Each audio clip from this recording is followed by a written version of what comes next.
Hey, everybody, welcome to NextGen Podcast, a podcast where we're hosting dynamic service leaders that are disrupting the operations space. I'm here with one of my good friends, Ken. Hey, Ken, welcome to the podcast. Hello, Molly. Pleasure to be here.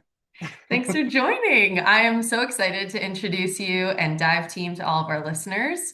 But first, do you mind introducing yourself and a little bit about how you got started in consulting? Yeah, of course. Like most people, I think in the data and analytics space, didn't go to college for this. You know, I had a bit of a circuitous path. I ended up actually had a boss in maybe 2008 or 9 who was trying to hire someone for an analytics role. And she was like, I just can't believe how expensive it is. And I was like, well, maybe that's what I do then. And so, Okay. here we are. Yeah, like, what is that? 18 years later. So, yeah, ultimately I got into like data and analytics that way. And my plan the entire time was to eventually start my own business. I'm an entrepreneurial type person. And so I finally just pulled the trigger on that 2 years ago in June. Amazing. Congrats. It's nice to celebrate the multi-year success and that you've found your path and the right customer base and the right team. So that's awesome. Yeah, absolutely. And it's funny because things they do get smoother year after year. I remember what it was like 2 years ago and then again last year. And yeah, things are leveling out. So it's very exciting. Happy to talk about my journey. That's amazing. That's amazing. So we worked together at a digital marketing agency together, had probably five or six practice areas, lots of different folks and talent across different industries. And we're talking to past customers of Op Mentors or those types of people that we've met along the way to share a little bit about Certinia PSA. Obviously, that's at our core for Op Mentors, but more importantly, folks like yourself that picked up those core foundational skills around services estimation, building the right staffing team models for projects and customers so that projects are successful. Do you Yeah. want to talk a little bit about even at scale, where we met each other at a multi-hundred person company and what you're doing now with your size team, whether that's full-time or contractors? We'd love to get a lay of the land of Dive Team and what makes you guys unique and how you run your business. Yeah, I mean, when we were working at a larger business, the constraints were a little bit different. But the process really prepared me for where I am now. When I first started that company, my boss at the time told me to read a book called Managing the Professional Services Firm. Hmm, I don't know if you've ever heard of that one. It's a great cool. textbook for anyone in professional services. I read it back then, and then I read it again before I quit to start my own business. And what's great about that book is it walks you through, um, the way services companies make money and how where the risk is. Sure. Um, Yeah. and so I think those things are the same. At a larger company, we were very focused on efficiency. And that's because we had full-time employees that we were renting out part-time, So we had to keep a really close eye on utilization rates and chargeability. Um, a lot of that was done by super careful and laser focused attempts on trying to predict how long it takes to do something. Mm. And, so I got a pretty good um, education in how to do that well. I Mhm. also just in my specific niche did a lot of those things. I was in delivery and then I was scoping work. And so I had a really good sense of what needed to be done, how long it takes, Yep. and then how long it takes somebody new versus someone experienced. Um, Oh, I but love that. We're going to dive into that a little bit for sure. yeah. Yeah, so at the end of the day, I think that like just being really careful about thinking through like how do you effectively deploy people is the same everywhere. I will say I have a huge advantage at the way I've structured Dive Team is that we're a blend of full-time and contract. And so we can scale up and we can manage clients coming and going without having huge disruptions to our utilization. Mhm. Because I can loop in contracts if I need because things are not working well. Yeah, All yeah, right. and it's We almost just that. I love how you said it's that education, right? Understanding the ebbs and flows of a business and that larger ecosystem, and now managing your own firm as you start to grow and scale. How important that is to really focus on your pipeline, what's booked, what's coming, and how can you support the team as customers grow and the team members want to grow and coming on full yeah. time or staying contractors.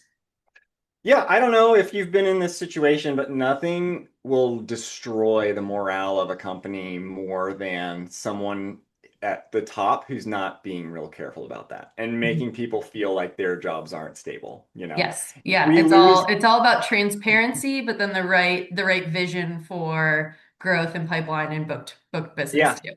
yeah, exactly. And you need to feel like somebody else is worried about that. They've got money in the bank. If we lose a big client, I'm going to be okay. And so, yeah, I'm pretty obsessive about Yeah. forecasting and Yeah, pipelining. yeah. I mean, just from your position, right? Talk to me a little bit about who do you rely on in the organization to help take a look at that information? How are you managing it today? As a small firm, is this like a spreadsheet activity, right? We kind of see that depending on the right size of customers and the right fit when they're ready for solutions. Yeah. But with this level of experience, I mean, the big level math, you can plan it out in a spreadsheet. It's probably pretty effective.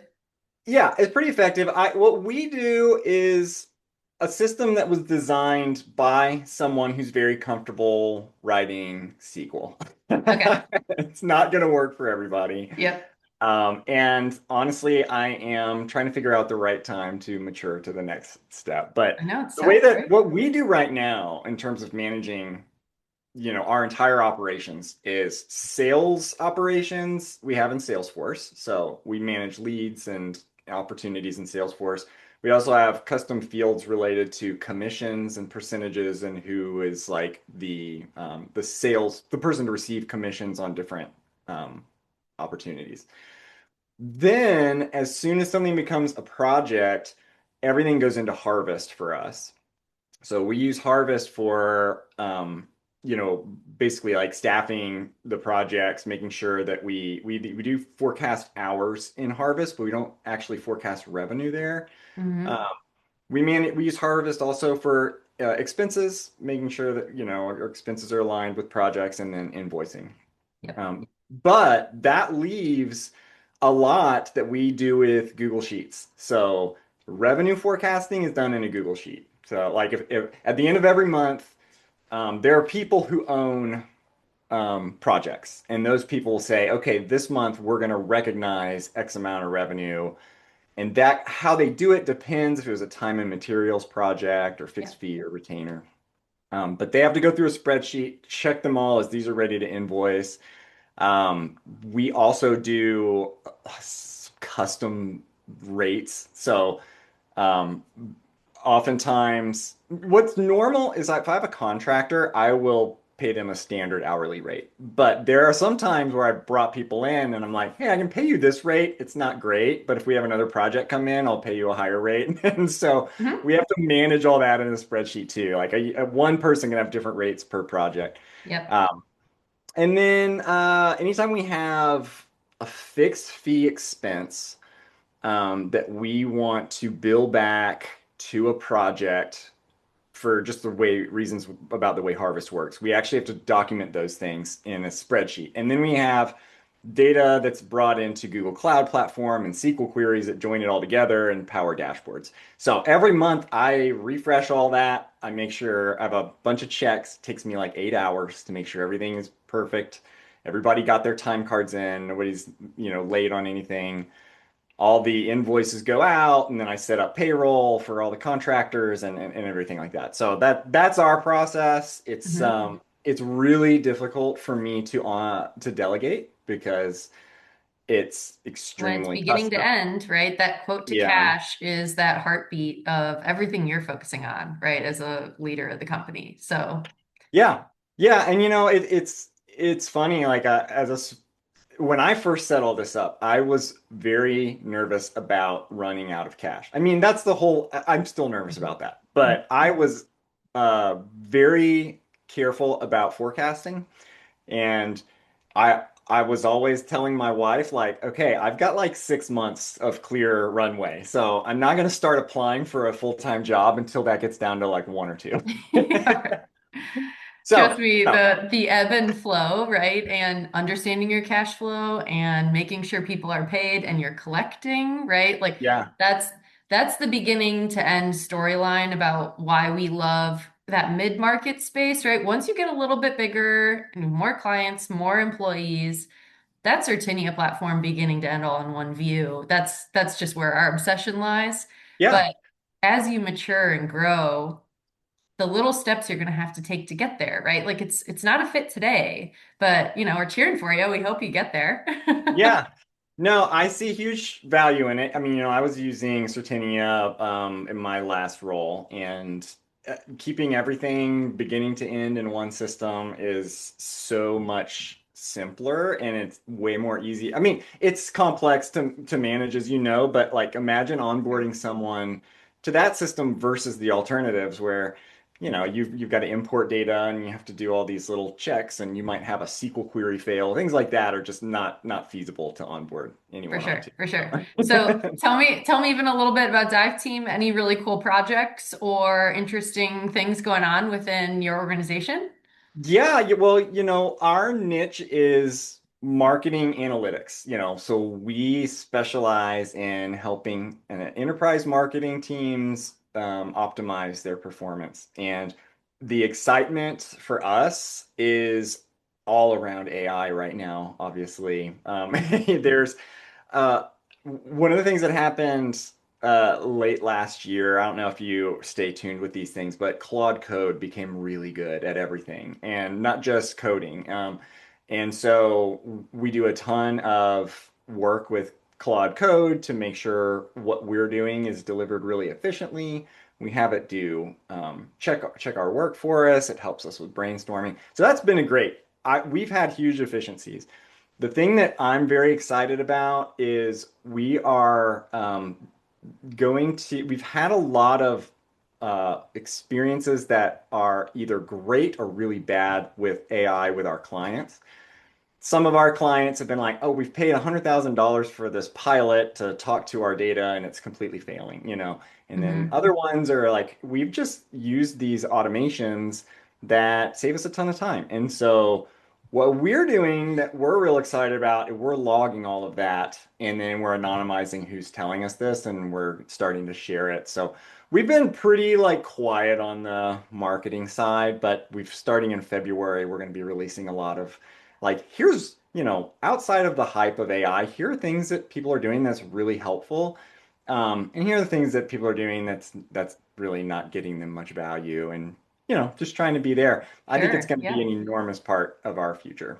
For sure. I think that just that readiness conversation as well, where as you're finding use cases for what's working and even what's not, just sharing that so that people can say, am I ready to take on that type of automation or introduce AI in this area of my business? And Yeah. we're exploring the same thing. Just did a webinar with a really great company called Moonox, and they are adding this AI layer over the top of operations from a intelligence and context capturing from, your phone calls, emails, Yeah. RFP responses, kind of curating that and then using the intelligence to kind of automate responses and even pull information from PSA, right? So we can understand booked revenue, our bench, is the bench tied to the right industry and roles to support that? And it kind of tailors a really personalized RFP response based on Yeah. the talent you have available.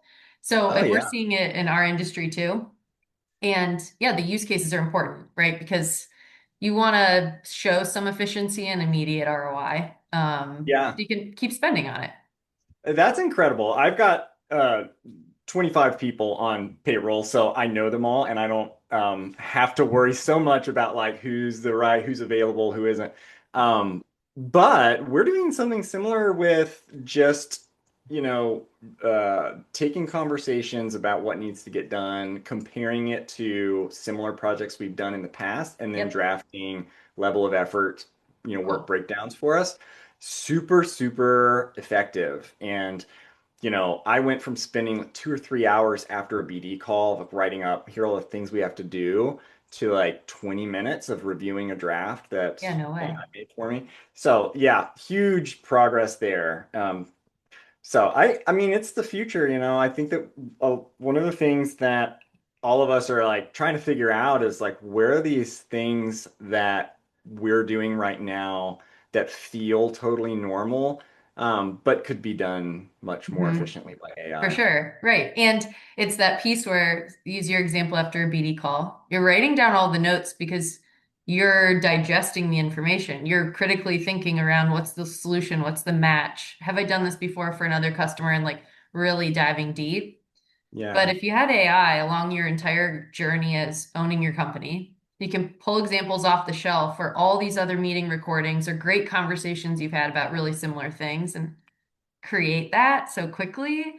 yeah, It leaves time, I think, for more of this. The yeah, strategy, the thought leadership piece, the what's it going to be like in the future, where hands aren't on the keyboard anymore. The work is still getting done, but like you said, it's replacing those things that we're spending a lot of man hours on that yeah. really could be pulled forward. I think about what it must have been like to work in an office in like the 1980s when you didn't have a computer, you Yeah, know? And you were just like dealing with there are probably papers all over paper. your you're like a lawyer, an accountant, or whatever you were doing in your office. And if you needed something, you would have to like schedule a meeting with someone.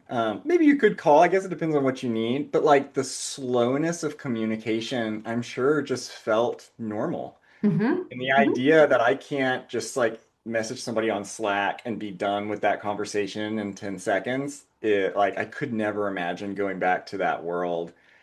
I'm sure that a lot of people long for that, but you know, I don't. Right, right. I would Or go the crazy. days where in office, you roll out of your cubicle, walk across the hall just to even get to that right person to find out if you can meet with them, right? Yeah, yeah, Yeah. yeah, I know. I mean, people fall all over the spectrum on if it's more or less efficient to work in an office, but personally, I used to waste so much time just walking around talking to people. I love working from home. I do like to, be around people every once in a while, but yeah, no, I think AI is really similar. I do think that there are, like this example of scoping the effort it's going to take to do something. Um, I think I'm already feeling like I will never do this again manually, Yes. Yeah, we you feel know, the same way. and I'm We've probably going absolutely. to have more and more and more things like that I uncover over the next 6 or 12 months. I know. Well, and the question I have for you then is, do you think as you identify a use case like that for AI, say scoping and writing a contract, will you Yeah. try to perfect it? Will you try to say, okay, I'm going to do this solely for a few months, perfect it, and then say, this is now my process and put it on a shelf, make it standard and move on to the next thing? Or do you think you're more in this exploratory, I'm going to try to figure this out. Maybe I'll pick up another use case and you're just going to dabble in AI kind of across the board? Because I think Yeah. there's method to identifying what's working and what's not, like that control group, that classic scientific experiment. Yeah.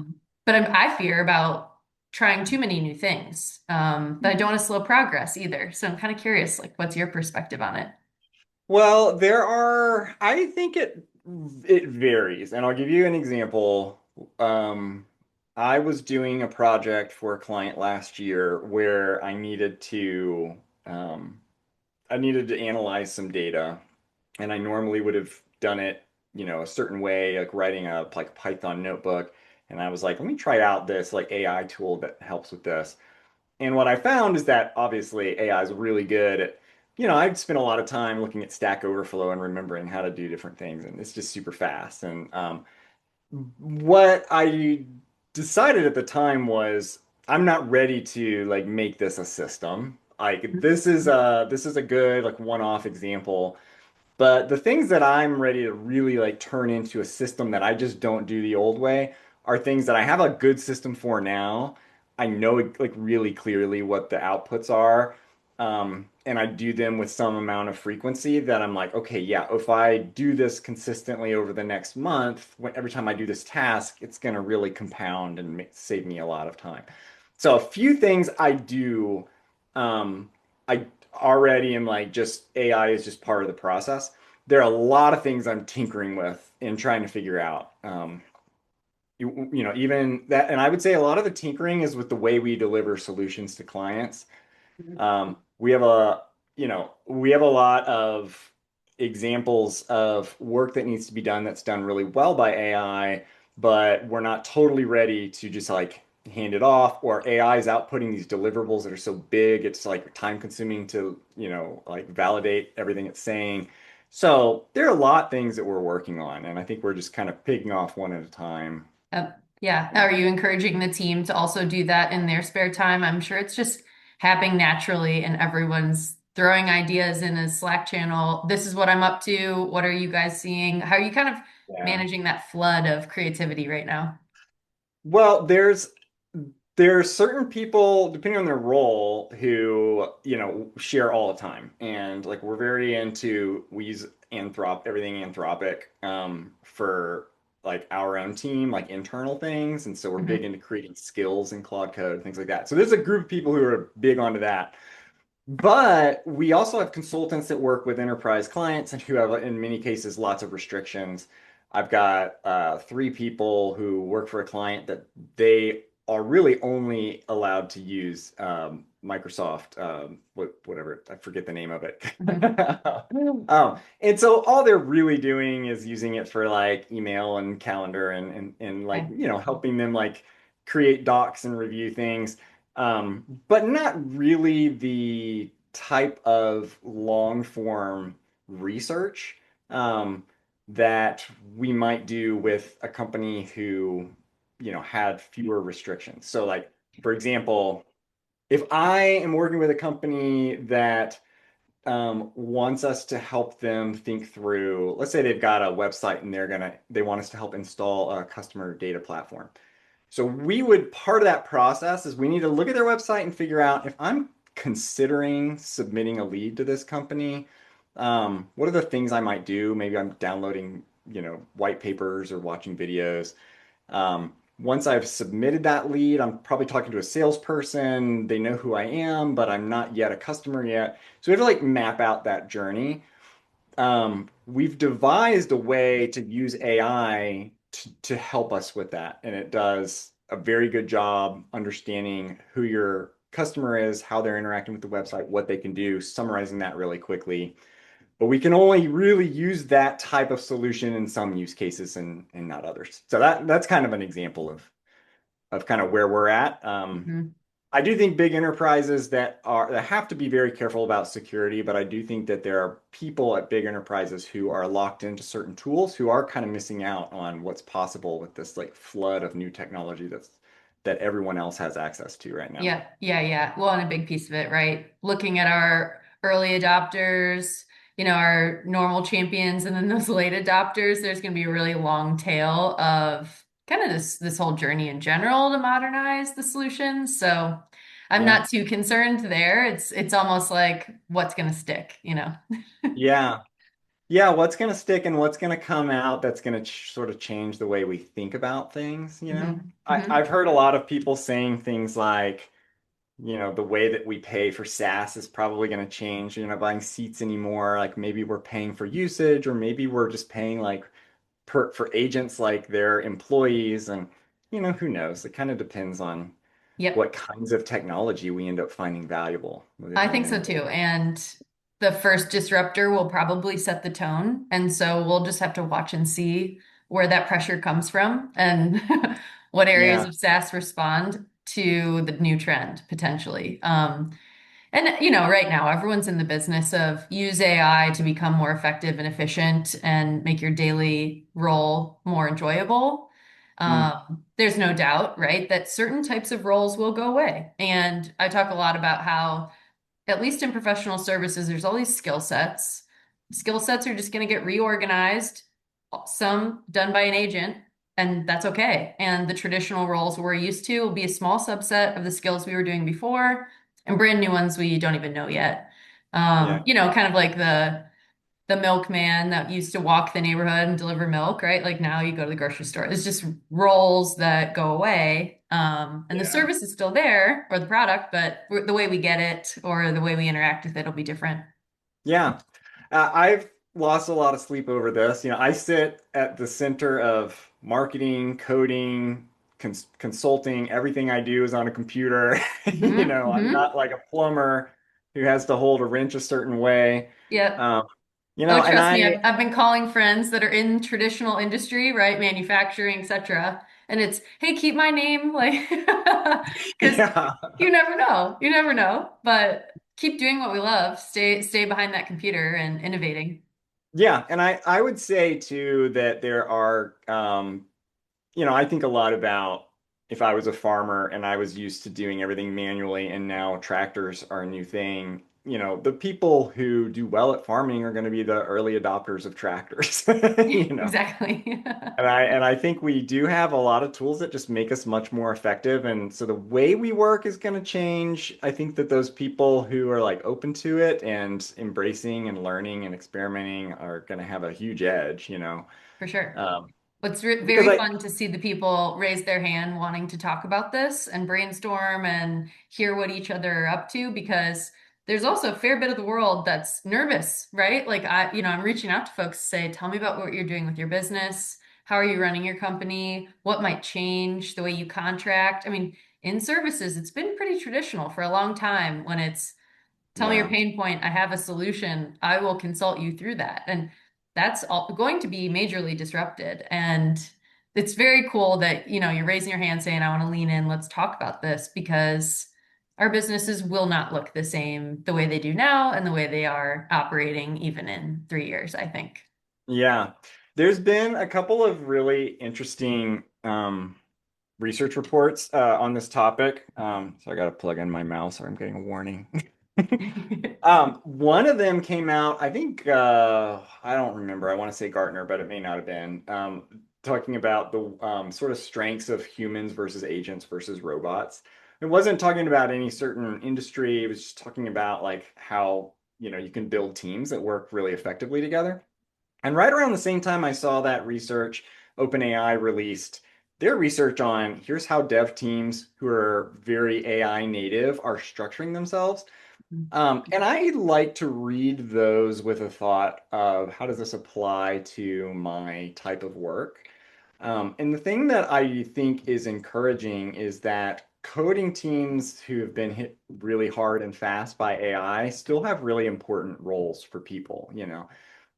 There's always like a person who's ultimately owning the quality of the work. There are certainly people who are giving direction and thinking long term. And I think that's absolutely true of, what we do. That's a huge important part of it as well. So I think that we're gonna definitely change in ways I can't imagine. But I'm optimistic that we're gonna come out on the other side of this with, the ability, we'll be solving the same problems, but we'll just be doing it in a different way. Hmm. Ultimately, like we try and help marketers optimize. And, there's like product place price promotions, the way I think of it from business school. And there's always going to be people bringing products to market, and how they do that's just going to look different in a couple of Hmm. years. Yeah, yeah, absolutely. Well, and the impacts of those. I think that's also like the next big question has been as everything rolls out, what's the impact? So I'm just really excited to be on the journey, right? And we'll just see where everything rolls out. Yeah, yeah, Yeah. yeah, for Otherwise, sure. everything else good with the team? Everybody doing well? Everybody's doing really well. Good. Speaking of areas that I need to improve on, my manual process this month caused me to accidentally mail a commission check to the wrong person. So, I'm finding ways to optimize all over the place. There you go. That's great. Well, I will say, if you need any help with that, you know who to call. Yeah. I'm so glad you joined today. Thank you so much for hopping on the podcast. We love to hear your perspective as always, Ken. And I hope you guys are off to a really strong 2026. Yeah, you too. I appreciate it. Thanks for the time. Thanks for joining.